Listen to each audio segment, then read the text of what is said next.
Let your eyes close. There is nothing more for you to carry tonight. Nowhere left to climb. No one waiting at the top for an answer from you. The day has set you down, and now you can set yourself down too. Into the quiet, into the dark, into the soft weight of your own tiredness. Take a slow breath in through your nose. Let it be quiet. Let it be deep. And let it out through your mouth, slowly, the way mist leaves a mountainside at the end of a long day. Again, breathe in, and feel the cool air move past your throat and settle low in your chest. And breathe out, longer than you breathed in, letting your shoulders fall away from your ears. One more, in soft and full, and out, slow and complete, until there is nothing left in you that needs to be held. Feel the weight of your body now.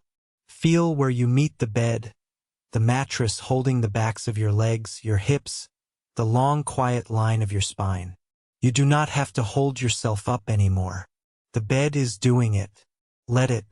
A heaviness is coming into your hands. A warmth is spreading along your arms. Your jaw is loosening. The small muscles around your eyes are letting go. You are allowed to be this tired.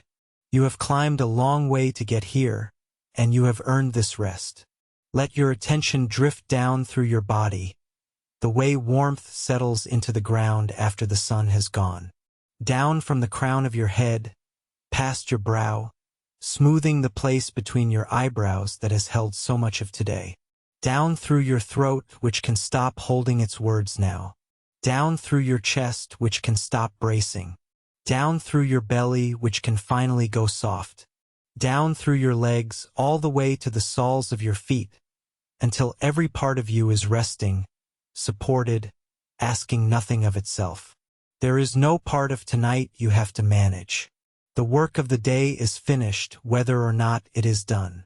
Those are different things, and tonight you do not have to tell them apart. You only have to lie here and breathe, and let me talk you slowly down into sleep. Tonight I want to tell you something gentle and steadying about your Saturn return in Aries. I want to tell you how to know that you have reached the midpoint, because that is the question that lives quietly under everything during this time.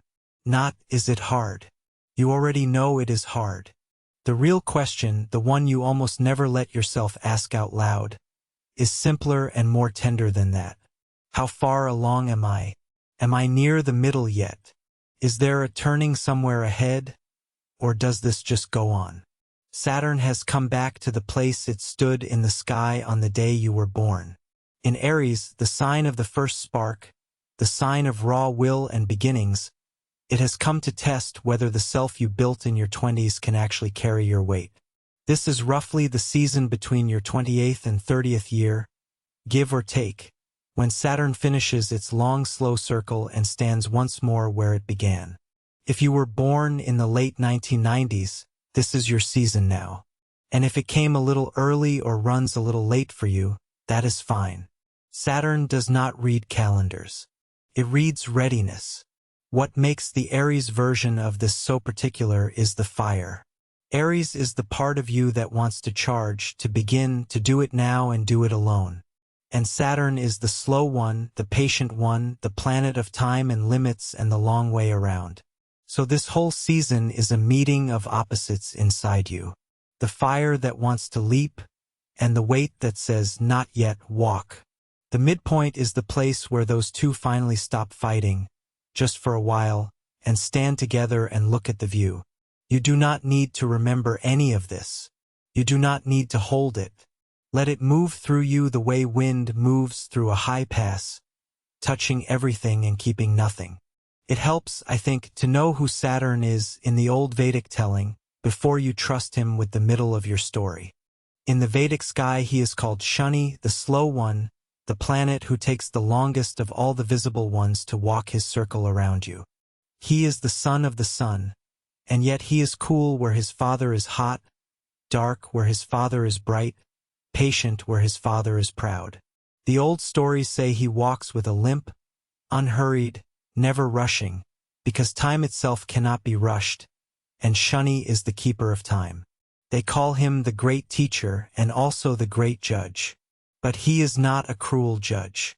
He is only an honest one. Shani does not punish you for being human. He simply removes whatever cannot bear weight, so that what remains in your life is true. Everything he takes during a season like this is something that was already hollow. Everything he leaves is something that can hold. And here is the gentlest part of the old teaching. Shani is slow because he is thorough, and he is thorough because he is fair. He will not ask you to carry more than you can carry. He will not set the test before you are ready for it. The very fact that this season came to you means that some deep part of you was strong enough to meet it. The mountain was given to you because you could climb it. Rest in that tonight. The one who keeps the time has already decided that you are equal to the hour. So when I tell you that you have reached the midpoint, I am telling you that the patient judge has watched you walk and found you steady and let you arrive at the place of rest. You did not sneak here. You earned the saddle stone by stone, step by step. Here is the picture I want you to rest inside as you drift. You have been climbing a mountain. Not a sharp, dramatic peak, but a long, patient, endless slope, the kind that hides its summit behind one false crest after another. You started in the green valley below, in the warmth, where the path was easy and you could not yet see how high you would have to go. For a long time now the climbing has been hard. The air has thinned. The trail has narrowed. There were stretches where you could not see more than a few steps ahead, where the cloud came down and the cold came in and you wondered if you had taken a wrong turn somewhere far below. You kept going anyway because there was nothing to do but keep going, one slow step and then the next, your breath loud in your own ears. And now, tonight, you have come